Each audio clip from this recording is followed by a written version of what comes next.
7월 10일 토요일 새벽기도 시작합니다.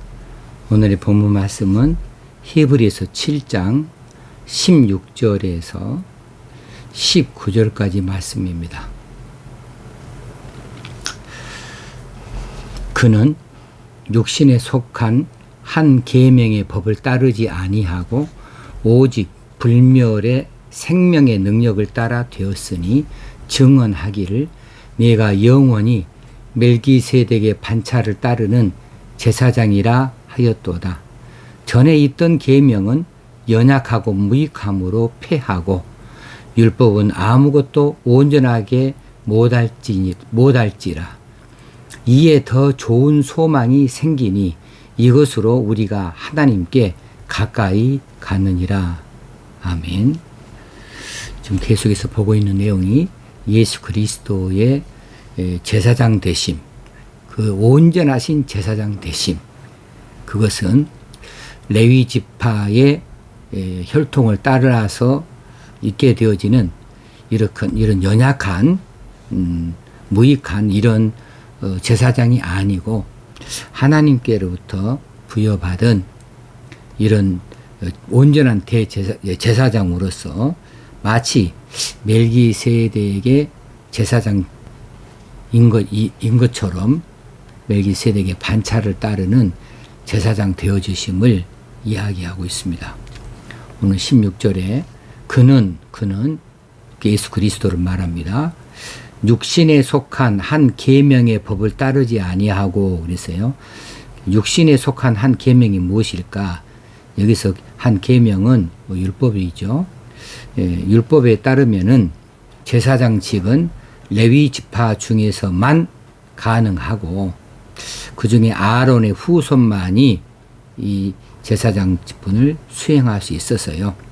그런데 누구나 다 그렇게 그 후손이라면 다 가능한가 그러면 그 중에서도 육신의 신체에 흠이 있는 자, 뭐 소경이 되든지 절뚝발이가 되든지 혹시는 난쟁이가 되든지 혹시는 뭐 버짐이 있는 것까지라도 이런 자들은 제사장 직분을 맡을 수가 없었어요.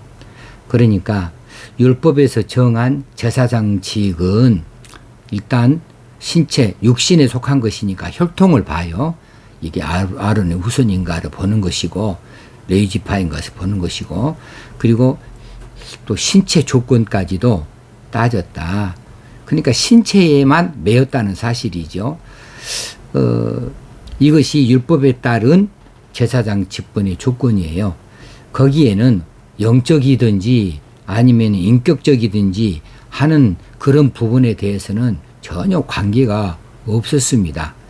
자, 그래서 16절에 그는 예수 그리스도는 육신에 속한 한 계명의 법을 따르지 아니하고 다른 하나님께서 주신 새로운 규정에 따랐다는 것이지요.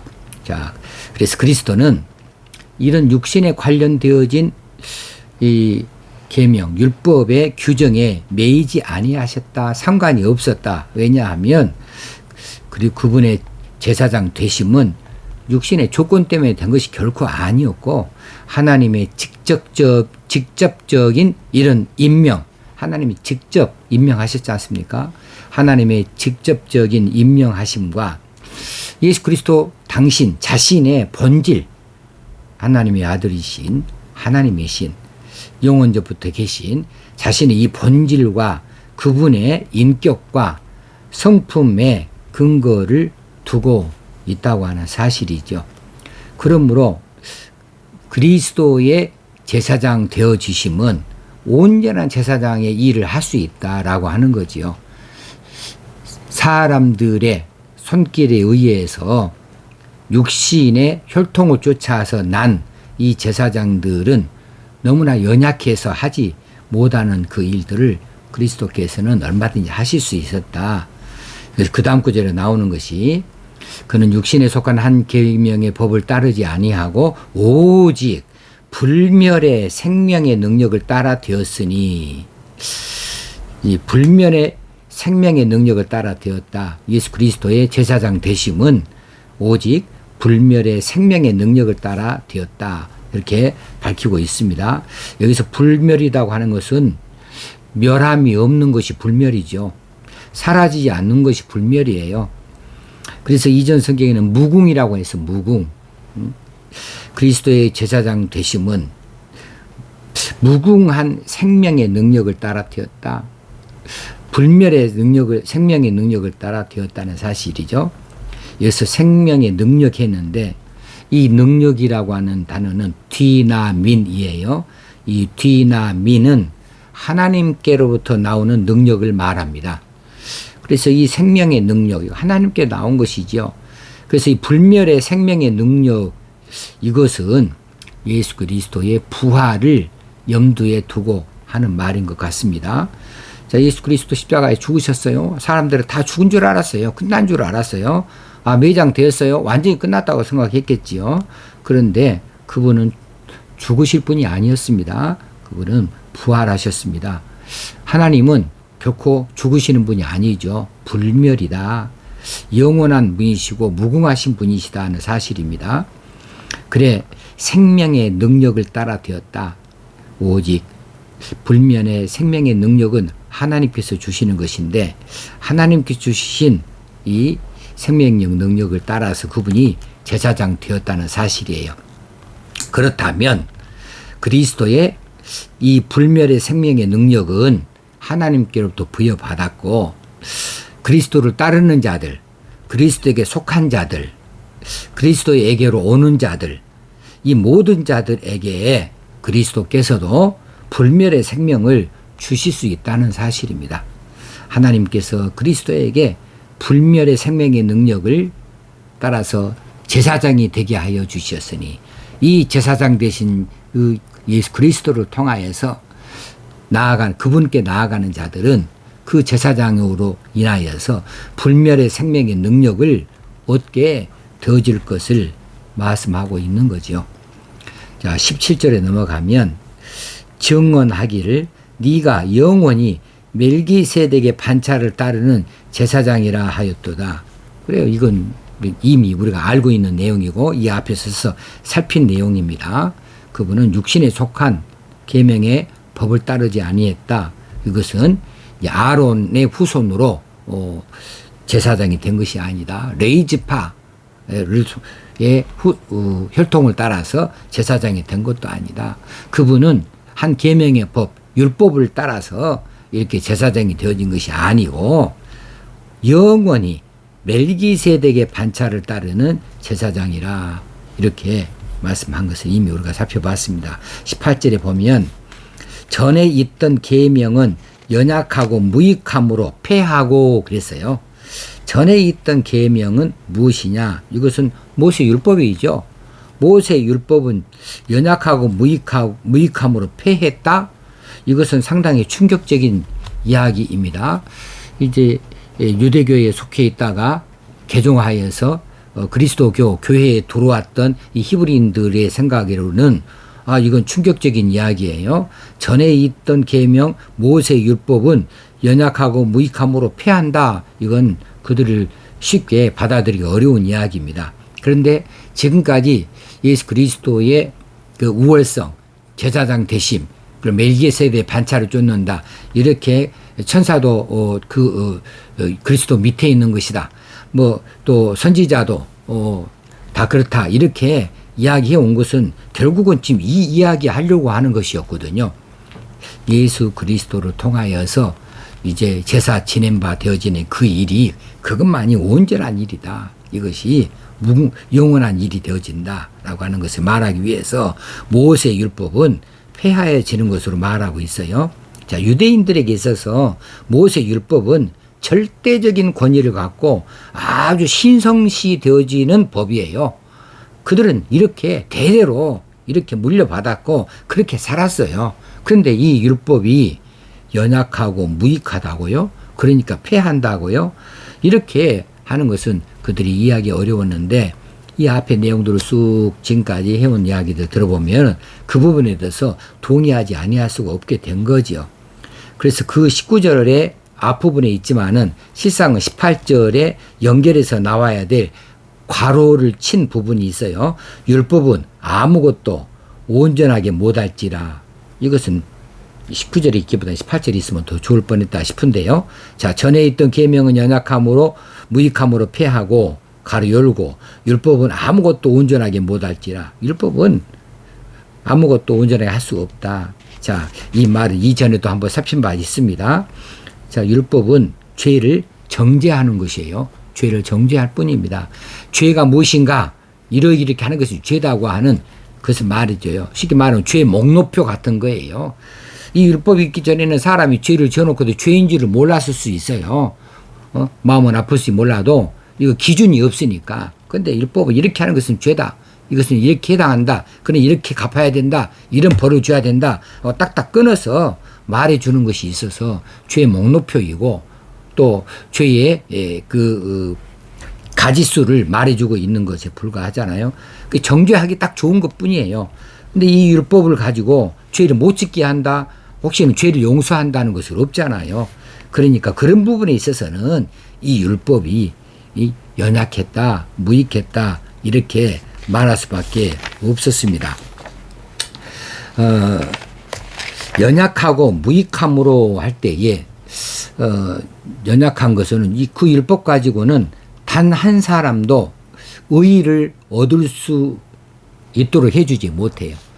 의의에 도달하지 못하니까 그 법은 엄격하게 있지만서도 연약하기 그지없어요. 또 무익함으로 이것은 율법으로는 구원을 얻기 못해요. 용서받지 못해요.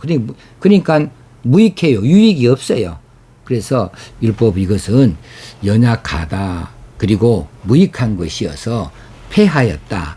여기서 폐하였다라고 하는 사실이 또 그 유대인들에게는 아주 큰 충격적인 이야기이고 또 우리들에게도 한 가지 의문을 품게 하는 것이 되어져요. 자, 여기서 폐했다는 건 뭘 폐했다는 겁니까?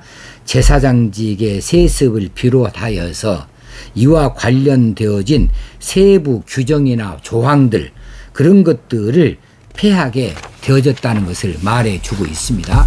율법에는 그런 법들이 있었으니까 사항들이 많이 있었으니까 우리가 충돌이 되어지는 부분이 하나 있어서 이제 잘못 오해할 수 있으니 한 가지 정리하고 넘어갈 것이 있어요.